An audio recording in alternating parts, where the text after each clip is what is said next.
Stick with me, cheesy spicy cheese sticks, coming right up on Weekend at the Cottage.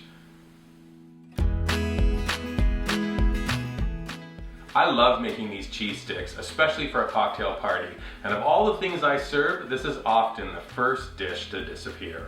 We start with a food processor. We have a cup and a half of all-purpose flour, 1 teaspoon kosher salt, half a teaspoon cayenne pepper, and then you need 1 tablespoon of your favorite chopped herb. I'm using chives. You could use tarragon, rosemary, sage, you name it. If you can use fresh herbs, that's preferred. We also need 2 cups of a hard cheese. I'm using grated Canadian cheddar. You could use Swiss cheese or Oka. All will work perfectly in this recipe. Place the lid on your food processor. We pulse until the flour and cheese come together. Lid comes off, and now we're adding 8 tablespoons of butter plus 1 tablespoon of tomato paste, back with the lid, and pulse again. Now the last thing, we take the lid off and we're adding 6 tablespoons of 35% cream. When you put the lid on and pulse, you'll notice it doesn't take long until this takes on a dough shape, which is what we like.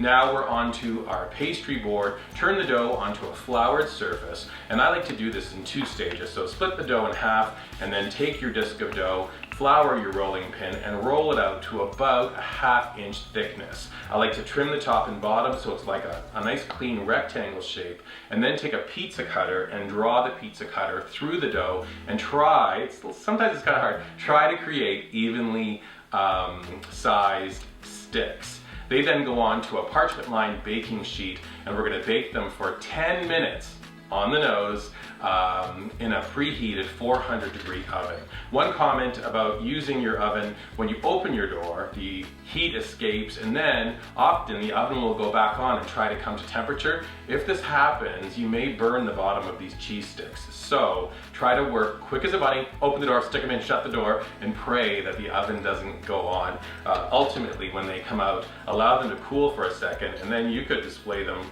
kind of Jenga style like I do, but this won't last for very long. As I mentioned, they disappear very quickly.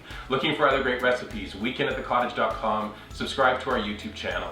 You'll also find us on the usual social media feeds: Instagram, Facebook, Pinterest, and Twitter. Come on back, stick with me, more great stuff to come. Take care.